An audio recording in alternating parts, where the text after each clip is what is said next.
Amigos, sou Maíse e estava aqui me lembrando de tantas pessoas que já não estão mais aqui encarnadas, mas com certeza permanecem conosco nesses anos em que a comunhão espírita existe. A primeira coisa que irmã Ruth, essa alma amiga, pediu aos então fundadores da comunhão que fosse criado foi o domingo às 18 horas e que seria uma prece dedicada aos irmãos suicidas. Ela fez questão de fazer esse pedido e foi o primeiro trabalho, pode-se dizer, que passou a acontecer na comunhão. A prece dos irmãos suicidas. No início não vinha ninguém, mas depois se espalhou pela cidade que pessoas que haviam perdido seus filhos, principalmente seus filhos, pelo suicídio, tinham um lugar para estar, para conversar. E aí começou a chegar gente. E a comunhão tornou-se também muito conhecida exatamente por esse momento, por esse horário dedicado às almas suicidas. Eu me lembrei da grande escritora Virginia Woolf, depressiva, extraordinariamente talentosa. Naquela época, na época em que ela viveu, não se falava em depressão, mas numa tristeza, numa angústia, numa vontade de sair correndo que ninguém sabia explicar. E Virginia tinha tudo isso. Ela tinha tido relacionamentos amorosos terríveis, ela tinha passado por muitas dificuldades afetivas e não era absolutamente feliz. Até que ela se apaixonou por um homem que lhe pareceu correto e digno, casou-se com ele e realmente teve uma vida feliz. Ele sabia muito bem das tristezas dela e procurava apoiá-la e ampará-la de todas as maneiras. Ela amava escrever e escreveu livros excelentes. Mas ela gostava de ficar sozinha para escrever, como, aliás, praticamente todo escritor. E ele, apesar de ficar ressentido de ter que se afastar dela, ia para outro lugar para que ela pudesse ter a casa sozinha para escrever. E cada vez que ele voltava, ela tinha um livro pronto e agradecia demais a ele, porque ele respeitava, numa época em que os homens não respeitavam o espaço dela como mulher, como companheira dele. Ela começou de novo, porque toda vez que ela não escrevia, ela entrava num processo de depressão. Ela começou de novo a estar deprimida, mas ela gostava tanto dele e não queria decepcioná-lo, que ela começou a fingir que estava bem. E ele, claro, a conhecia, percebia que tinha alguma coisa errada, mas ela disfarçava muito bem. E 2 meses antes do seu suicídio, ela disse a ele, para reforçar aquela ideia: eu estou tão bem, gosto tanto de você, você me respeita tanto, embora em mim haja uma tristeza, uma solidão que eu não consigo explicar. Mesmo assim, eu te agradeço, porque você está sempre ao meu lado.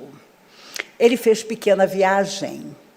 Ela planejou a ausência dele para tirar a própria vida. Havia um lago atrás da casa dela. Ela veste um roupão, vai entrar no lago, mas aí pensa: eu sou magra, talvez eu não consiga me afogar só com o meu corpo. Ela, então, pega as maiores pedras que ela conseguiu encontrar ali no quintal, enche os bolsos do penhoar, do casaco que ela vestia, com as pedras, e entra lentamente no lago. Quando ele volta de viagem, ele procura por ela e não a encontra. Seu corpo foi achado dias depois. Hoje, seus livros são incensados como de uma mulher que escreveu para mulheres, numa época em que ninguém fazia isso. Mas ficou para ele, para sempre, a saudade dela e, de alguma forma, tendo que respeitar a decisão que ela havia tomado. Ao contrário do que dizem as pessoas, o número de suicídios tem aumentado no mundo inteiro, principalmente entre adolescentes e crianças. Quando a pessoa toma a decisão de tirar a própria vida, não duvidem, ela disfarça isso muito bem. Ela vai a todos os tratamentos, ela vai a todas as terapias, ela afirma que está bem, para todos ouvirem, mas se ela já tomou a sua decisão, ninguém fica sabendo. Por isso, quando se fala de Jesus, nos dias de hoje, estamos sendo mais revolucionários do que se falássemos de qualquer outro assunto. Porque Jesus conhecia muito bem a alma humana. Ele, a alma mais perfeita que já viu na Terra, sabia que até hoje, em 2024, a sociedade moderna estaria lutando com a depressão, com a tristeza, com a solidão, com o abandono, e fingiria que nada disso existe. Uma amiga resolveu fazer, ela trabalha na televisão, um documentário, uma reportagem, na verdade, sobre suicídio, aqui em Brasília. Suicídios acontecidos aqui em Brasília. Pois o seu chefe disse a ela: "Tá vendo? Eu deixei você fazer isso, mas a audiência seria baixíssima, porque ninguém quer falar sobre isso. E é por isso que as coisas ficam escondidas. É por isso que não se resolve nada. É por isso que as famílias fingem e enterram os seus suicidas como se inesperadamente tivessem tido um ataque cardíaco." Essa amiga jornalista conta que no meio jornalístico existem eufemismos para não falar de suicídio. Fulano foi encontrado sem vida, pode ter certeza, tirou a própria vida. Ah, não se pode falar sobre isso porque incentiva outras pessoas a fazerem a mesma coisa. Mas então, como será? Quando é que nós vamos estar bem para sequer admitir a mínima possibilidade de acreditar que fugir da vida física é solução para qualquer uma das nossas lutas? Camilo Castelo Branco, escritor português, ao perceber que estava cego e que nunca mais enxergaria, desesperado por depender dos empregados que ele tinha na casa dele, dá um tiro no ouvido, porque se recusava a viver sem enxergar. Ele, famoso autor de O Amor de Perdição, um homem talentoso, considerado, mas não suportou a cegueira. E ele volta depois, através do lápis de Ivone do Amaral Pereira, para contar a sua história nesse livro maravilhoso que é Memórias de um Suicida.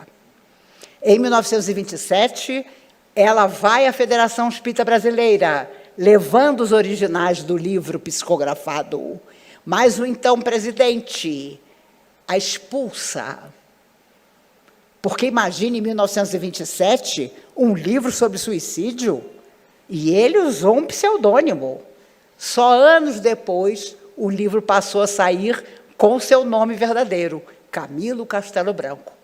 Ele usou o pseudônimo de Camilo Cândido Botelho, para que não houvesse dificuldade para a médium Ivone, extraordinária, mas houve, porque ela guardou os originais do livro. Ela podia ter queimado, mas ela guardou os originais do livro, e só 30 anos depois, em 1957, o livro foi publicado.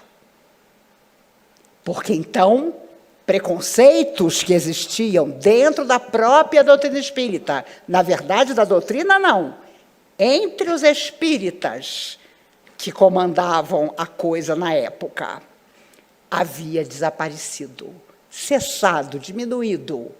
Então, o livro é lançado, uma obra magnífica.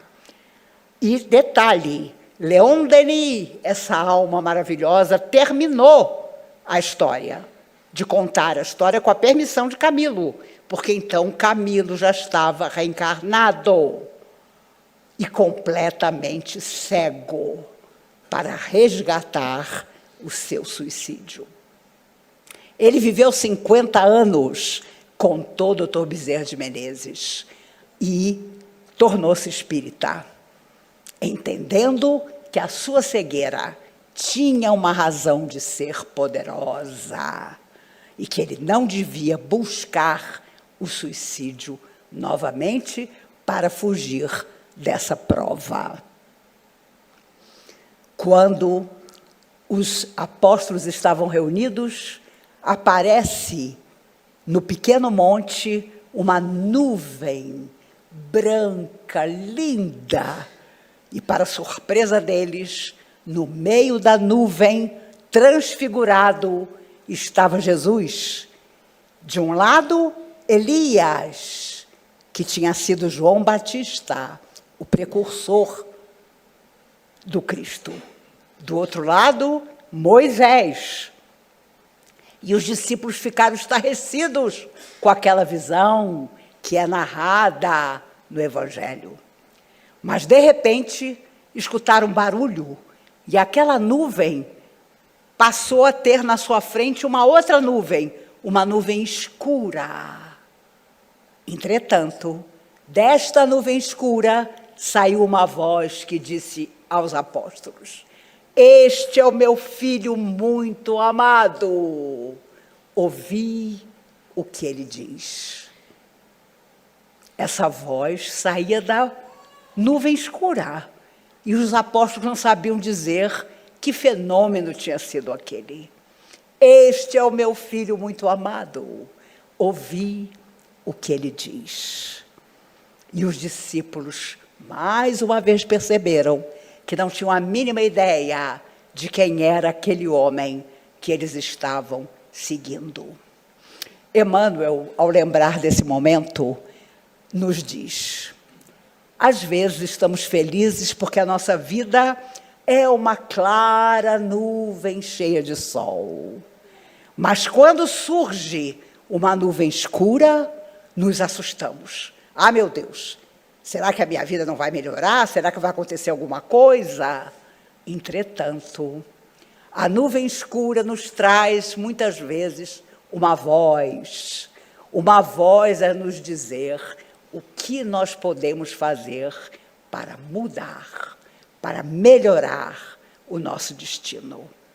Esse estágio na Terra passa tão depressa, ainda que dure 100 anos, passa depressa demais. E retornaremos à verdadeira existência, com as consequências do que nós fizemos enquanto estávamos num corpo de carne.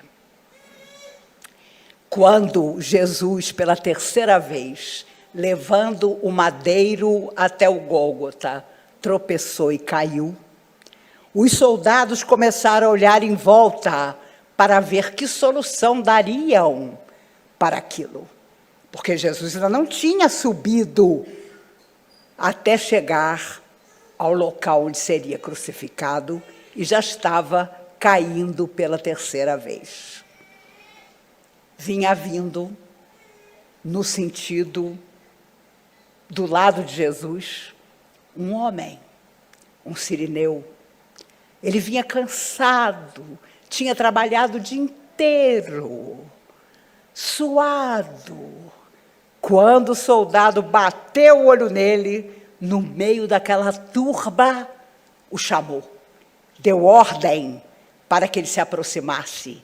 e ajudasse Jesus a carregar o madeiro até lá em cima. Os Espíritos nos lembram que o sirineu não sabia nem quem era Jesus. Ele não tinha nada a ver com isso, mas foi chamado pelo soldado para ajudar. E os amigos espirituais nos recordam, somos todos sirineus, chamados pelas forças do bem para tarefas nobres, dignas, raras, principalmente da nossa própria transformação. Quando Madalena contou aos discípulos que havia visto Jesus e que Jesus disse a ela: "Por que procuras entre os mortos aquele que vive?"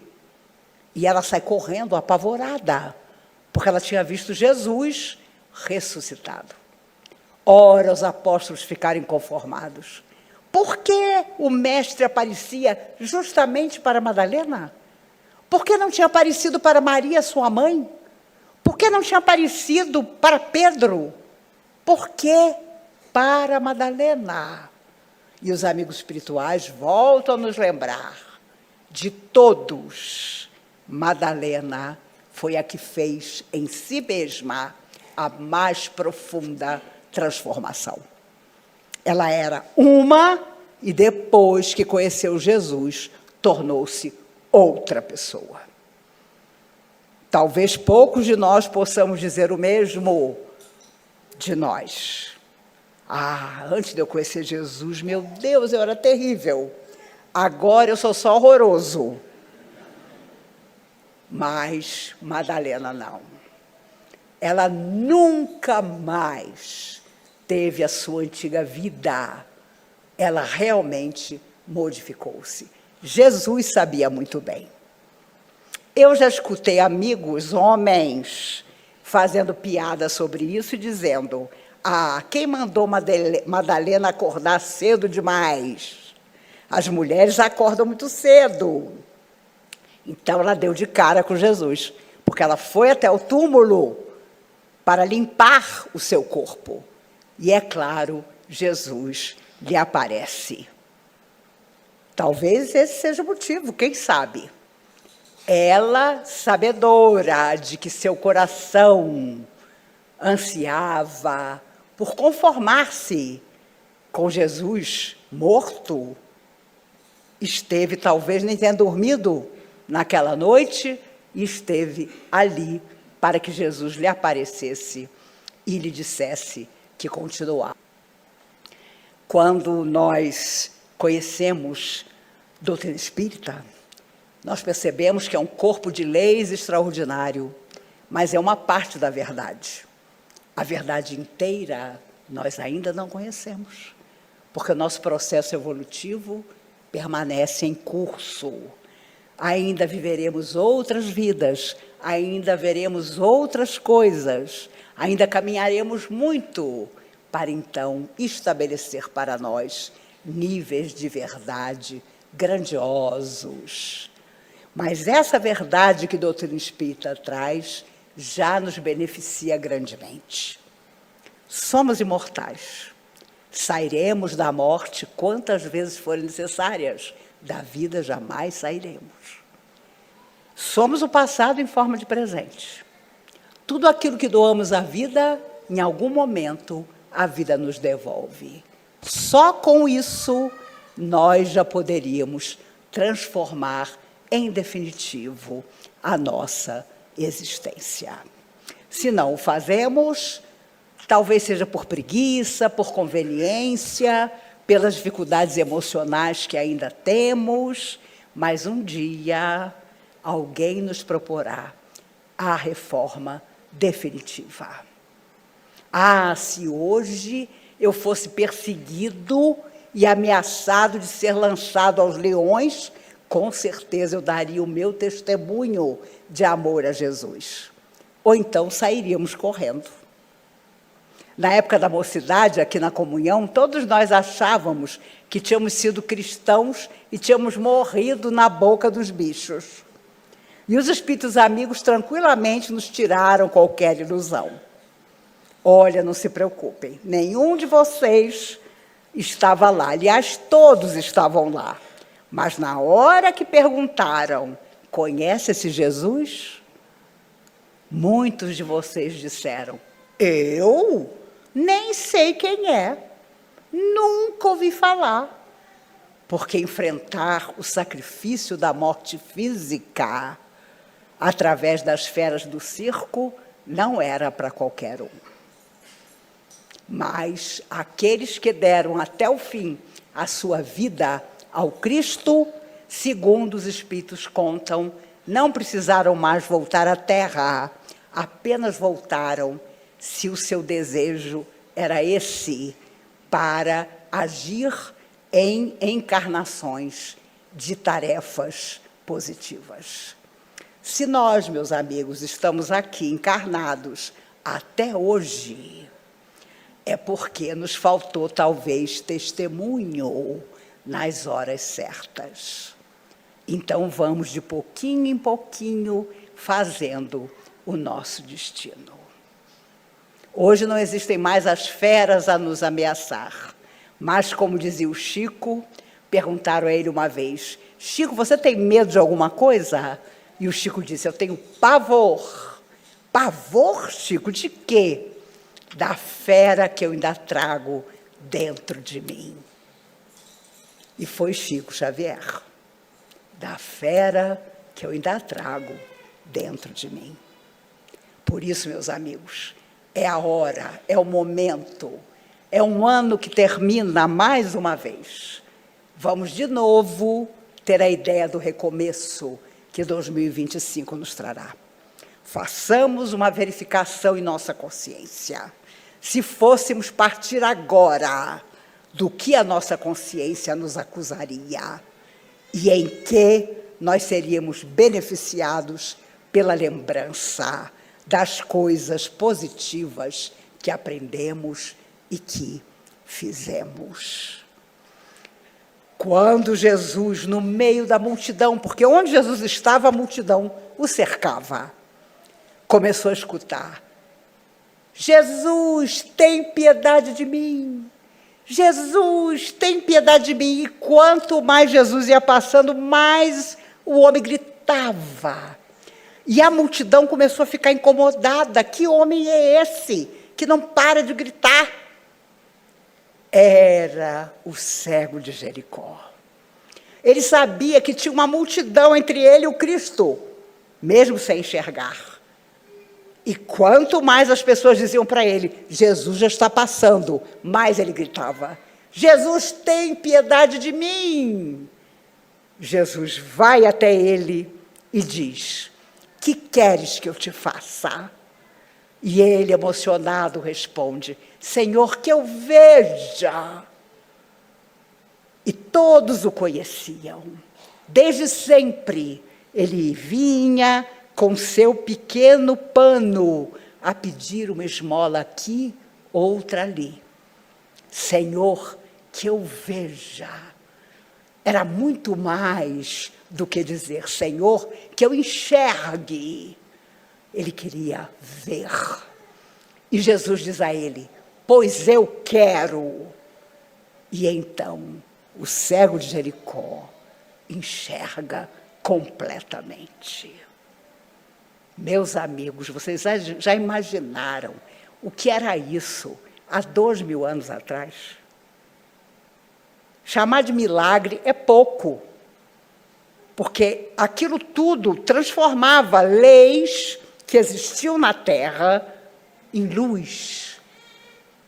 Era o leproso que era curado, era o coxo que voltava a andar, era toda pessoa que tinha alguma deficiência que buscava Jesus, e Jesus dizia, vai, e não peques mais, para que não te aconteça coisa pior. Por isso, nesse findar de 2024, que nós possamos pensar, vamos mudar nosso destino, dessa vez vamos, para que não nos aconteça coisa pior. Eu agradeço demais a vocês pelo carinho com que me ouviram. Hoje é um dia especial para mim, porque faz 51 anos que eu fiz a minha primeira palestra e foi na prece dos suicidas, há 51 anos atrás. Eu estava sentada ali e que saudade da garota de 16 anos que eu já fui. Não era surda, não era cega de um olho, mas ainda estou aqui, porque a tarefa não está terminada. Dica: naquele dia, seu Mário chegou e disse: o orador escalado não veio. Quem gostaria de falar no lugar dele?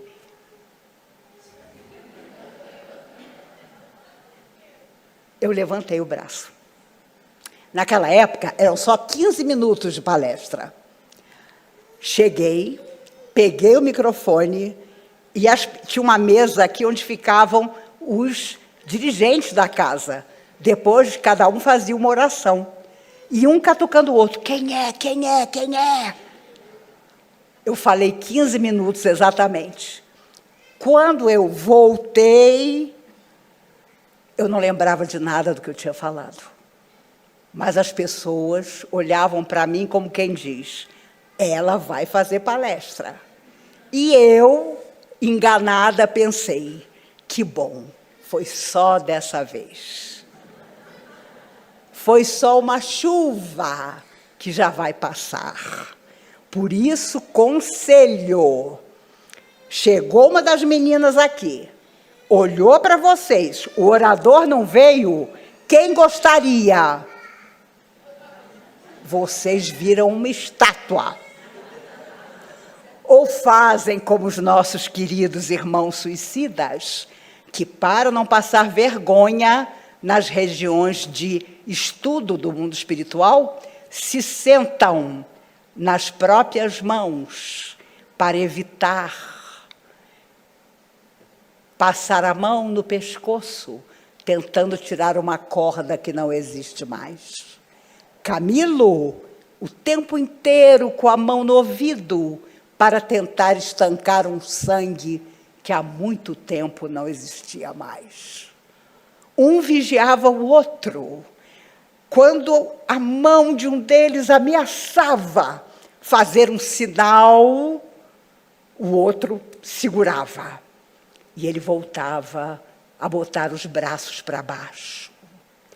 É assim que as almas suicidas no espaço ajudam umas às outras para começar de novo.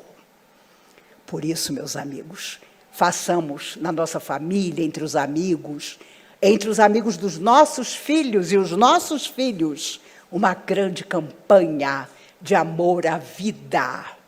Jamais pensar em fugir dela através da falsa ideia do suicídio. Mais sabedores de que para todos nós sempre haverá um recomeço de amor e de luz, que todos os desencarnados aqui presentes, tantos suicidas agora já preparados para reencarnar, para viver na Terra os seus resgates, que não serão fáceis, mas a única coisa que Jesus disse, aliás, o que ele não disse, foi que seria fácil. No mundo tereis tribulações, mas tende bom ânimo. Possamos ter bom ânimo nesse ano que vai começar. Que todo aquele que queira nos desanimar, nos impedir, nos enfraquecer, seja alguém a quem nós ensinemos que não vamos desistir jamais de sermos felizes, fazendo os outros felizes. Que tenhamos um grande Natal, porque será um Natal de amor e de paz. Um grande ano de 2025, não importa o que os pessimistas digam que vai acontecer. O que vai acontecer é aquilo que cada um fizer da própria vida. Que Jesus, a alma mais perfeita que já viveu na Terra, o nosso amigo incondicional, nos guarde e nos abençoe, hoje e sempre.